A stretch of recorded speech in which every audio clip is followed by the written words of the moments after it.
வணக்கம்.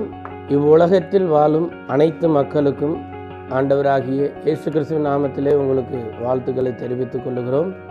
இந்த ஒரு சிறு சாட்சியை தேவன் எங்களுக்கு கொடுத்திருக்கிற நல்ல தருணத்துக்காக நன்றி. தேவாதி தேவன் எங்களை ஜீவனோடு வைத்திருக்கிறார். இந்த உலகத்தில் எனக்கும் இயேசு கிறிஸ்துவுக்கும் எந்த சம்பந்தமும் கிடையாது. சொல்லப்போனால் ஆர்எஸ்எஸ், இந்து முன்னணி, சிவசேனா அமைப்பிலே நான் தீவிரமாக செயல்பட்டு வருகிற ஒரு கிறிஸ்துவை அறியாத குடும்பத்திலிருந்து தான் நான் இந்த சாட்சியை உங்களுக்கு பதிவு செய்கிறேன். எனக்கு இந்த உலகத்திலேயே யாரை பிடிக்காது என்று சொன்னால் அது இந்த இயேசுவை மாத்திரம்தான் எனக்கு பிடிக்காது. ஆனால் என்னுடைய வாழ்விலே சிறு வாழ்விலிருந்து நிறைய கஷ்டங்கள், துன்பங்கள், பாடுகள், ஏன் என்னுடைய வாழ்க்கையில் மட்டும் இப்படி நடக்கிறது என்று நான் அநேக தரம் யோசித்ததுண்டு. ஆனால் அதற்குண்டான தீர்வுகளை நாங்கள் செல்லும் இடங்கள் எல்லாம் எங்குமே கிடைக்கவில்லை. ஒரு கட்டத்தில் என்னுடைய வாழ்க்கையில், என்னுடைய குடும்பத்தில் தாயார், 2 சகோதரர்கள் தொடர்ந்து ஒரு 2 வருடத்தில் 3 மரணங்களை சந்திக்க நேரிட்டது. இந்த 3 மரணங்கள் நேரிடும் போது எங்களுடைய சொந்த பந்தங்கள், எங்களுடைய ஊரில் இருக்கிற அநேகர், இயற்கைக்கு அப்பாற்பட்ட ஏதோ ஒரு சக்தி ஒரு குடும்பத்தை ஆளுகை செய்கிறது, நோய்க்கும் பாருங்க, பேய்க்கும் பாருங்க, அங்கே வெறும் மருத்துவத்தை மட்டும் தேடி தேடி போயிட்டே இருந்ததுனால எங்களுடைய சரீரத்தில் நடக்கிற ஒரு சில சிம்டம்ஸ் என்னன்னே எங்களுக்கு புரியாமல் இருந்தது. ஆனால் ஒரு சிலர் சொன்ன காரியத்தினால நான் நிறைய இடங்களுக்கு குறி சொல்கிற இடம், செய்வனை எடுக்கிற இடம், இந்த மாதிரி இடங்களுக்கெல்லாம் திண்டுக்கல் மாவட்டத்திலையும் சரி, மும்பையிலையும் சரி, நான் எங்கெங்கே இருந்தாலும் அந்த இடங்கள்லாம் நிறைய இடங்களுக்கு போய் அந்த விஷயங்களை சரி செய்யலான்னு நான் முயற்சி பண்ணியிருக்கேன். ஆனால் அங்கே போன இடங்கள்லாம் அவங்க பரிகாரம், பணம் அப்படிங்கிற விஷயங்கள் தான் பேசுனாங்களோ தவிர நான் அநேக பணங்களை கொடுத்தேன். ஆனால் என்னுடைய சரீரத்திலேயோ, என்னுடைய வாழ்க்கையிலையோ, என்னுடைய சிந்தையிலையோ, பாவ பழக்க வழக்கங்கள் இருந்தோ எனக்கு ஒரு எந்த மாற்றமும் கிடைக்கல. ஸோ என்னுடைய சொந்த கிராமம் புதுக்கோட்டை ஒட்டஞ்சத்திர தாலுகாலிருந்து, அது ஒரு சிறிய குட்கிராமம் தான். அங்கிருந்து என்னுடைய பொழைப்பை தேடி நான் மும்பைக்கு சென்றிருந்தேன். 18 வருடமாக நான் மும்பையில் தான் வாழ்ந்து கொண்டிருந்தேன். மும்பையில் இருக்கிறப்ப தான் இப்படி ஒரு 3 மரணங்கள் எங்களுடைய வீட்டில் நேரிட்டது. அதுலேயும் எக்ஸாக்டாக சொல்லணும்னா என்னுடைய 2வது சகோதரனுடைய மரணம் மும்பையில் தான் நடந்தது. அவனுடைய சரீரத்தை எடுத்துக்கொண்டு விமானத்தின் மூலமாக மதுரை ஏர்போர்ட் கொண்டு வந்து சொந்த பந்தங்களுக்கு முன்பதாக நாங்கள் அவனை தகனமிட்டோம். ஸோ அன்று முதல் எனக்கு ஒரு நீடிய பயம், நானும் என்னுடைய வீட்டில் மறித்து விடுவேன் என்று எனக்கு நன்றாக தெரிந்து விட்டது. அந்த மரணத்தின் நேரங்கள் எனக்கு தெரிகிறது. என்னவென்று கேட்டீங்கன்னா, உடம்புல ஒரு தீவிரமான எரிச்சல், குடைச்சல், இரவும் பகலும் ஒரு தூக்கமே இல்லாமல், அப்புறம் ஏதாச்சும் போத வஸ்திரங்களை பயன்படுத்தினா தான் சற்று நேரம் தூக்கம், கோபம், எரிச்சல், ஒரு அன்பு இல்லை, சமாதானம் இல்லை. இப்படி நம்ம எதுக்கு இந்த உலகத்தில் வாழ்கிறோம், நம்மளுடைய உயரம் ஆச்சுக்கணும், எப்படியாச்சும் நம்ம இறந்துடணும் அப்படிங்கிற மைண்ட் கான்செப்ட் மட்டும்தான் என்னுடைய மண்டையில் ஓடிட்டு. ஸோ என்னிடத்துல நான் மும்பையில் ஒர்க் பண்ணுறப்ப எனக்கு பணத்துக்கு எந்த குறைவும் கிடையாது. 2வது நான் ஒரு கிரிக்கெட் பிளேயராக ஒர்க் பண்ணியிருக்கேன், கோச்சராக இருந்திருக்கேன். ஸோ இப்போ எங்களோட விளையாடினவங்க இன்டர்நேஷ்னல் டீமில் ஸோ விளையாடுறாங்க, ஐபிஎல்லில் விளையாடுறாங்க. ஸோ என்னுடைய கனவு எதிர்காலத்தில் ஒரு கிரிக்கெட்டர் ஆகணும் அப்படிங்கிறது தான் என்னுடைய கனவாக இருந்தது. ஆனால் எங்கள் வீட்டில் நடந்த இந்த 3 பேருடைய மரணத்தின் தாக்குதல் நானும் மறித்து விடுவேன் என்கிற ஒரு தாக்கத்தை எனக்கு உண்டு பண்ணது. நான் சென்ற இடங்களெல்லாம் பணம் கேட்டார்கள், பரிகாரம் கேட்டார்கள். அனைத்தையும் நான் கொடுத்தேன். ஆடு கொடுத்தேன், கோழி கொடுத்தேன், 5000, 10,000 ரூபா, இது எல்லாத்தையும் கொடுத்தோம். எங்களுக்கு எந்த ஒரு நிம்மதியும் சமாதானமும் கிடைக்கல. கடைசியாக பாம்பேயில் ஒரு இடத்துல குறி சொல்கிற இடத்துக்கு நான் ஒரு இடத்துக்கு என்னுடைய உறவினர்கள் அழைத்து சென்றிருந்தார்கள். அங்கே போய் கேட்குறப்ப, உங்கள் வீட்டில் இந்த மாதிரி 3 பேர் இறந்துருக்காங்க, ஸோ கொஞ்ச நாளில் நீங்களும் இறந்துருவீங்க அப்படிங்கிற தகவலை அவங்க சொன்னாங்க. ஸோ நானும் என்னுடைய மனைவியும் அந்த இடத்துல அழுது அவங்களிடத்துல, இப்படி ஒரு காரியம் உங்களுக்கு தெரியுதுன்னு அதை தடுத்து நிறுத்துகிற சக்தியும் உங்களுக்கு இருக்குல்ல அப்படிங்கிற மாதிரி நான் கேட்டேன். ஆனால் அவங்க அதுக்கு ஒரு 10 லட்ச ரூபா செலவாகும், உங்கள் ஊரில் வந்து சுடுகாட்டு பூஜை பண்ணினா தான் அந்த அமானிய சக்தியை கட்டுப்படுத்த முடியும். ஏன்னா பாரம்பரியமாக அவங்க வீட்டில் நிறைய பேர் பாவம் பண்ணிட்டாங்கன்னு சொன்னாங்க. ஸோ என்கிட்ட பல லட்சம் வீடு, காடு, தோட்டம் இதெல்லாம் விற்று தான் நாங்கள் என்னுடைய 2 அண்ணனுக்கும் அம்மாவுக்கும் எல்லாம் செலவு பண்ணி எங்களிடத்துல ₹1 கூட இல்லாமல் எல்லா பணமும் முடிஞ்சுது. ஸோ அவங்க கேட்குற 10 லட்சம் இல்லை, 10,000 கேட்டால் கூட என்கிட்ட கிடையாது. ஆனால் அவங்க சொன்னது 40 நாளில் நீங்களும் மரித்து விடுவீர்கள் என்று சொன்ன அந்த வார்த்தை ரொம்ப தாக்கத்தை உண்டு பண்ணியது. அடுத்து நான் அந்த 40 நாளை எண்ணிக்கொண்டு இருந்தேன். எப்படியாவது நான் இறந்து விடுவேன், என்னுடைய மனைவி இந்த உலகத்தில் தனித்து வாழணும்னா அவங்களுக்கு என்னென்ன நம்ம செய்து வச்சுட்டு போகணும், பிள்ளைகளுக்கு என்ன செய்து வச்சுட்டு போகணும் அப்படிங்கிற மைண்ட் செட் எனக்கு வந்துடுச்சு. ஸோ அப்பொழுது தான் ஒருவர் என்னிடத்தில் ஒரு விளையாட்டு மைதானத்திலே நான் அமர்ந்திருக்கும் போது அவர் எனக்கு ஆண்டவர் மூலம் பேசிய ஒரு வார்த்தை, இந்த மூலையில் ஒரு சபை இருக்கிறது, அங்கே நீங்கள் போனீங்கன்னா சரியாகுங்க. இதுதான் எனக்கு சொல்லப்பட்ட ஒரு வார்த்தை. அன்றைய தினம் வெள்ளிக்கிழமை. அந்த வெள்ளிக்கிழமை உபவாச கூட்டத்துக்கு நான் அங்கே சென்றிருந்தேன். அதில் முக்கியமாக சொல்லணுன்னா, எத்தனையோ இஸ்லாமிய சகோதரர்கிட்ட போய் நான் மந்திரிச்சிருக்கிறேன், அவர்களிடத்தில் உறவு கொள்ளுவேன். ஆனால் இந்த உலகத்தில் கிறிஸ்துவர்களையோ இல்லை கிறிஸ்துவையோ எனக்கு சுத்தமாக பிடிக்காது. உண்மையாக சொல்ல வேண்டும் என்றால் இயேசு கிறிஸ்துவை வேசியின் மகன் என்று அநேக இடங்களிலே நானே இழிவுபடுத்தி இருக்கிறேன். அது ஒரு வெளிநாட்டு கடவுள். இங்கே வந்து அநேகர் அவர்கள் மதம் மாற்றம் செய்கிறார்கள் என்று நாங்கள் இந்து முன்னணியில் இருக்கிறப்ப ஒரு தவறான புரிதல் எனக்கே இருந்தது. ஆனால் அந்த சபைக்கு நான் செல்லும்போது அந்த சபையில் இருந்தவர்கள் அநேக மாநிலம், அநேக ஜாதி, அநேக மதத்தின் மக்கள் அங்கே பிரார்த்தனை செய்து கொண்டிருந்தார்கள். ஸோ எனக்கு அப்போ பார்த்தீங்கன்னா ஒரு 12 வருஷமாக தீராத தலைவலி. அதுக்கு நான் போகாத ஹாஸ்பிட்டல் கிடையாது. ஒரு 6-7 தடவை சிடி ஸ்கேன், எம்ஆர்ஐ எல்லாம் எடுத்து பார்த்தாலும் எதுவுமே கிடையாது, நார்மலாக இருக்குது. ஆனால் என் வாழ்க்கையில் தூக்கம் இல்லை, நிம்மதி இல்லை. ஆனால் அந்த சர்ச்சுக்கு போயிட்டு வந்த உடனே ஏதோ ஒரு பீஸ்ஃபுல், அன்றைக்கு மட்டும் ஒரு அமைதியாக இருக்கிறத நான் உணர்ந்தேன். ஆனால் இந்த தெய்வம் எனக்கு பிடிக்காது, நமக்குன்னு பல தெய்வங்கள் இருக்குது, ஸோ இந்த தெய்வத்தை தேடி நம்ம போகக்கூடாதுன்னு எனக்கு உள்ளே இருக்குது. ஆனால் நான் எங்கேயும் செத்துருவங்கிறோன்னு பயம் என் உள்ளத்தில் இருந்துகிட்டே இருக்கு. ஸோ கேட்டுட்டு இருக்க உங்களுக்கும் இந்த உலகத்தில் இயேசு கிறிஸ்து யாரையாவது மதம் மாற்ற வந்தாரான்னா கிடையாது. மனமாற்றத்தை தான் அவர் விரும்பினார். இதைத்தான் பைபிளும் சொல்லுது. பைபிளில் எந்த மத மாற்றத்தை பற்றியும் எழுதவும் கிடையாது.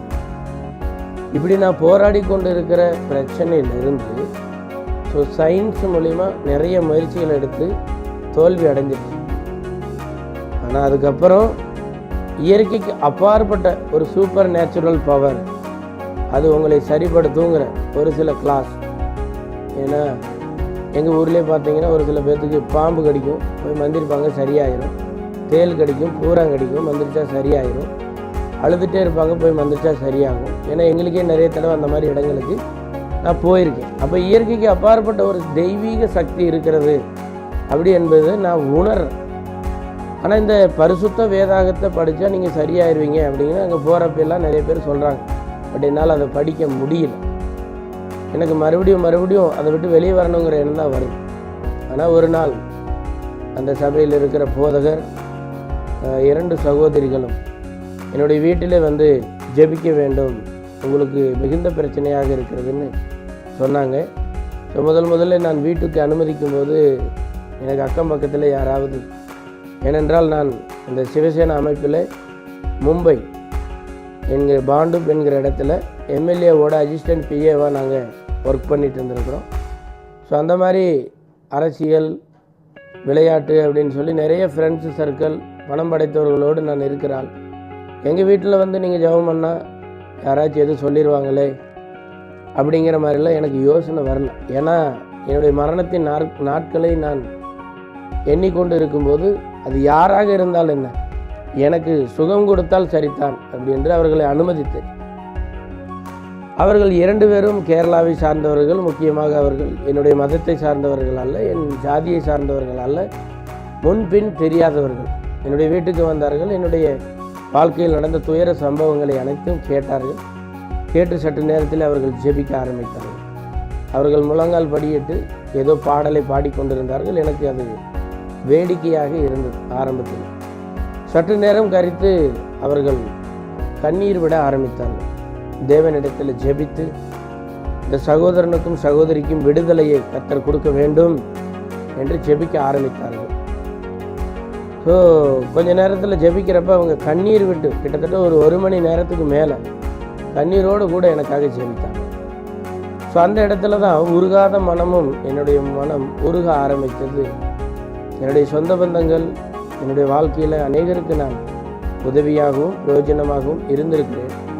ஆனால் நான் கஷ்டப்படுற நேரத்தில் யாருமே எனக்கு உதவி செய்ததில்லை. பண உதவி பொருள் உதவின்னு இல்லாமல் ஆறுதல் கூட யாரும் சொன்னது கிடையாது. ஆனால் இவங்க யாருன்னே தெரியாதே, எனக்காக எதுக்கு கண்ணீர் வடிக்கிறாங்க, எனக்காக எதுக்கு ஜெபம் பண்ணுறாங்கங்கிற ஒரு தாக்கம் என்னுடைய உள்ளத்தில் வந்தது.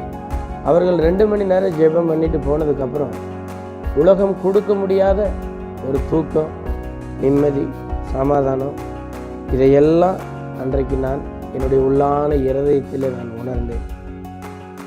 ஸோ இன்றைக்கு நிறைய பேர் இதை ஒரு தவறாக புரிந்து கொள்ளுகிறார்கள். கிறிஸ்தவம் என்றால் ஒரு மதத்தை நாம் தழுவுவது என்று.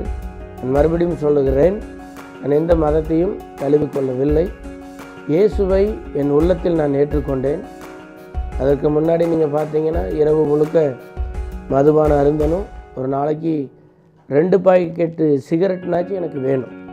இப்படிப்பட்ட பாவ பழக்க வழக்கத்தில் தான் நான் வாழ்ந்தேன். ஆனால் அவர்கள் ஜெபம் பண்ணி முடித்ததுக்கப்புறம் தொடர்ந்து என்னுடைய வீட்டில் பிரார்த்தனை நடக்க ஆரம்பித்தது. மும்பையில் என்னை அநேகர் கேலி செய்த ஆரம்பித்தார்கள். இந்த தெய்வம் உன்னை சுகப்படுத்தி விடுமா என்று அநேகர் சொல்ல ஆரம்பித்தார்கள். ஆனால் நான் தொடர்ந்து சபைக்கு செல்ல, ஜெபிக்க கர்த்தர் எனக்கு உதவி செய்தார். நான் தொடர்ந்து ஜெபித்தேன். எனக்கு அந்த தலைவலியிலிருந்து, தூக்கமின்மையிலிருந்து, சாராயத்திலிருந்து, பீடி சிகரெட் பழக்கங்களிலிருந்து எனக்கு பூர்ணமான விடுதலையை ஆண்டவர் கொடுத்தார். அதற்கப்புறம் இப்படி ஒரு விடுதலை சுகம் எனக்கு கிடைக்குது அப்படிங்கிறத இன்னும் யாருக்காச்சும் நான் சொல்லணுமேங்கிற எனக்கு ஒரு தாகம்.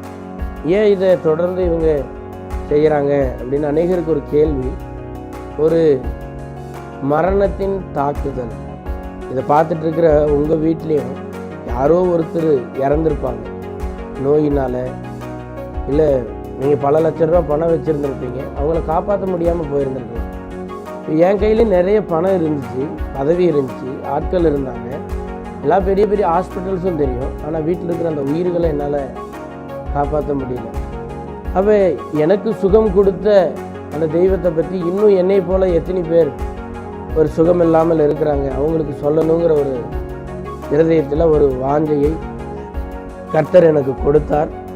ஒரு முதல் நாளே நான் படியிட்டு ஜெபித்தது, இந்த என்னை போல பாதிக்கப்பட்டவர்களை ஆண்டவர் சுகப்படுத்த வேண்டும் என்று நான் ஜெபித்தேன். அந்த தருணங்களில் தான் எங்களை ஆண்டவர் எனக்கு அபிஷேகத்தையும் வல்லமையும் என்னுடைய சிரசின் மேல் ஊற்றினார். ஸோ நான் எந்த கிறிஸ்துவ குடும்பத்தினுடைய பேக்ரவுண்டும் கிடையாது. பைபிள்னால் எனக்கு என்னென்ன சுத்தமாக தெரியாது. எப்படி ஜெபம் பண்ணணும், எப்படி வேதம் வாசிக்கணும், இது எதுவுமே எனக்கு தெரியாத ஒரு ஆளுக்கு தேவன் கொஞ்சம் கொஞ்சமாக கற்றுக் கொடுத்தார். ஸோ எங்களுக்கு கிடைத்த அந்த சுகத்தை அநேகருக்கு சொல்ல வேண்டும் என்று நாங்கள் ஜெபித்து கொண்டிருந்த போது கர்த்தர் மும்பையிலிருந்து என்னுடைய சொந்த கிராமத்துக்கு செல்லும்படி தேவன் என்னை அழைத்தார். அந்த சொந்த கிராமத்தில் வாழ வழி இல்லாமல் 3 பேர் இறந்து போனது தருணங்களில் அந்த ஊரையே காலி செய்துவிட்டு நான் மும்பைக்கு சென்று விட்டேன். இனிமேல் இந்த ஊருக்கு மட்டும் நான் வரமாட்டேன் அப்படிங்கிறது தான் என்னுடைய வாழ்க்கையில் ஒரு பெரிய தீர்மானம். ஆனால் அதே கிராமத்துக்கு கர்த்தர் என்னை அழைத்து வந்தார். தேவன் அழைத்த போது சொன்னார், அநேகரை உன்னை கொண்டு நான் சுகப்படுத்த வேண்டும், விடுதலையாக்க வேண்டும் என்று. ஸோ எங்கள் எல்லையிலே தேவாதி தேவன் ஊழியத்தை ஆரம்பிக்க கர்த்தர் உதவி செய்தார். சற்று நாட்களில் கிட்டத்தட்ட இப்போ ஒரு 3 வருடம்தான் ஆகியிருக்கிறது. இயேசுவின் வல்லமை ஜெப ஊழியம் என்று ஒரு வார்த்தையை ஆண்டவர் கொடுத்து அதன் மூலமாக ஊழியத்தை செய்து வருகிறோம். கிட்டத்தட்ட இந்த 3 வருடத்திலே 3000க்கும் மேற்பட்டவர்கள் வியாதியஸ்தர்கள், டாக்டர்களால் கைவிடப்பட்ட வியாதியஸ்தர்களை இந்த இடத்திலே வந்து சுகத்தை பெற்றிருக்கிறார்கள். ஸோ அவர்களுடைய சாட்சியும் நாங்கள் பகிர்ந்திருக்கிறோம். முதலாவது என்னுடைய வாழ்க்கையிலே தேவன் செய்த நன்மையை நாங்கள் இன்னும் அநேக ஜனங்களுக்கு சொல்லும்படி கர்த்தர் உதவி செய்தார். ஸோ இங்கே வந்து ரொம்ப டிஃபிகல்ட்டான வியாதி அப்படின்னு பார்த்தீங்கன்னா தைராய்டு, அப்புறம் பெண்களுக்குள்ள இரத்த உதிரப்போக்கு, சைக்காலஜி ப்ராப்ளம், தூக்கமின்மை, சாராயத்திலிருந்து இந்த மாதிரி அநேகர் சுகமாயிருக்காங்க. அடுத்து பேய் பிடிச்சவங்க, இந்த பில்லி சூனியத்தினால் பாதிக்கப்பட்டவங்க, ஏவல்னால் பாதிக்கப்பட்டவங்க. ஒரு சில பேர் அப்படி நினைக்கலாம், நான் ரொம்ப படிச்சிருக்கேன், இந்த உலகத்தில் இதெல்லாம் இருக்கா, இதெல்லாம் மூட நம்பிக்கை அப்படிங்கிற மாதிரி கூட சொல்லுவாங்க. ஸோ நானும் ஒரு காலத்தில் இப்படி தான் சொல்லி சுற்றி திரிந்தேன். ஆனால் ஒரு பாதிப்பு எனக்கு உண்டாகிறப்ப தான் அதை நான் தேட ஆரம்பித்தேன். உண்மையாகவே அப்படிப்பட்ட காரியங்கள் இந்த உலகத்தில் உண்டு. ஒரு நல்ல சக்தி அப்படி என்று ஒன்று இருந்தால் அதற்கு ஆப்போசிட்டாக கெட்ட சக்தி என்று ஒன்று இருக்கிறது. அசுத்த ஆவி என்று ஒன்று இருந்தால் பரிசுத்த ஆவி என்பது ஒன்று இருக்கிறது. ஸோ அதுதான் மனிதனை சீர்படுத்துகிறது, ஒழுங்குபடுத்துகிறது.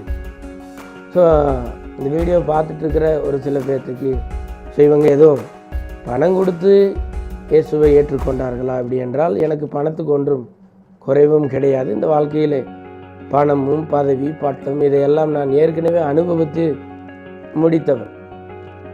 ஆனால் பணம் பதவி பட்டம் கொடுக்காத ஒரு வாழ்க்கையை ஆண்டவராகிய இயேசு கிறிஸ்து எனக்கு கொடுத்தார்.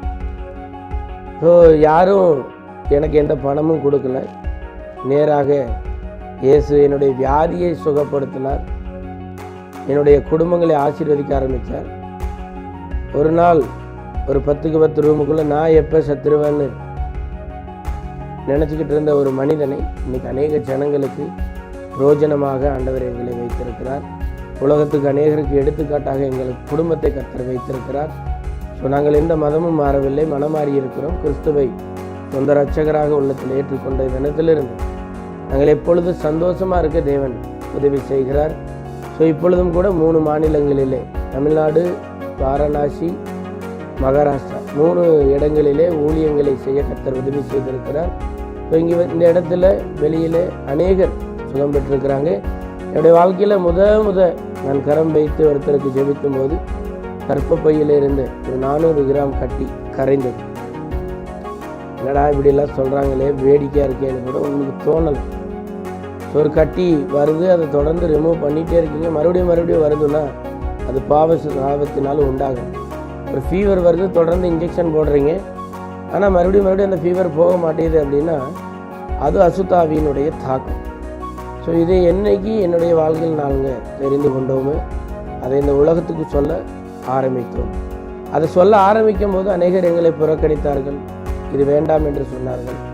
ஆனால் தேவன் அழைத்து அபிஷேகித்து கொண்டு வந்த எல்லையில் அற்புதமாக நடத்தி இன்றைக்கு அநேக ஜனங்களுக்கு அதில் முற்றிலுமாக சொல்ல போகணும்னா, நான் தேடி சென்ற இடங்களுக்கெல்லாம் பணங்களை பல லட்சம் ரூபாய் கொடுத்து எனக்கு சுகம் கிடைக்கல.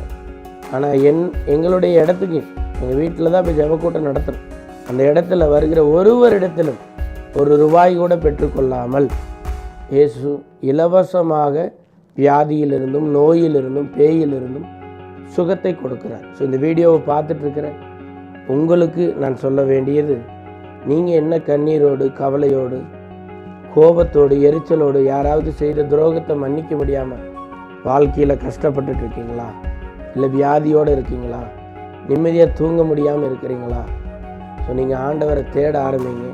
என்னுடைய வாழ்க்கையில் நடந்த அதே மாற்றத்தை கர்த்தர் உங்களுடைய வாழ்க்கையிலும் செய்வார்.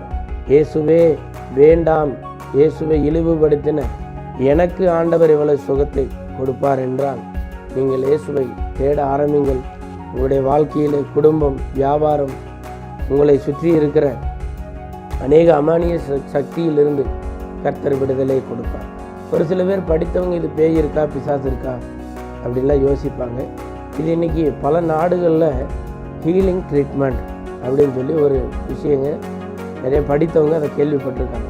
இந்த ஹீலிங் ட்ரீட்மெண்ட் அப்படின்னா மருந்தில்லா மருத்துவம். ஒரு ஆன்மாவுக்குள்ளே இருக்கிற ஒரு சக்தியை இன்னொரு ஆன்மாவுக்குள்ளே புகுத்துறது அப்படின்னு சொல்லுவாங்க. அந்த மாதிரி இடங்களுக்கு நான் சென்றிருக்கிறேன்.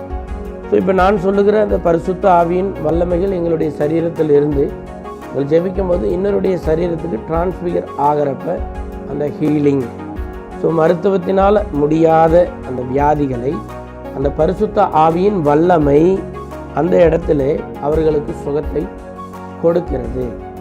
ஸோ இந்த சுகத்தையும் விடுதலையும் தான் நாங்கள் அநேக ஜனங்களுக்கு நாங்கள் சொல்லி கொண்டு இருக்கிறோம். தேவாதி தேவன் இந்த ஊழியத்தை ஆசீர்வதித்திருக்கிறார்.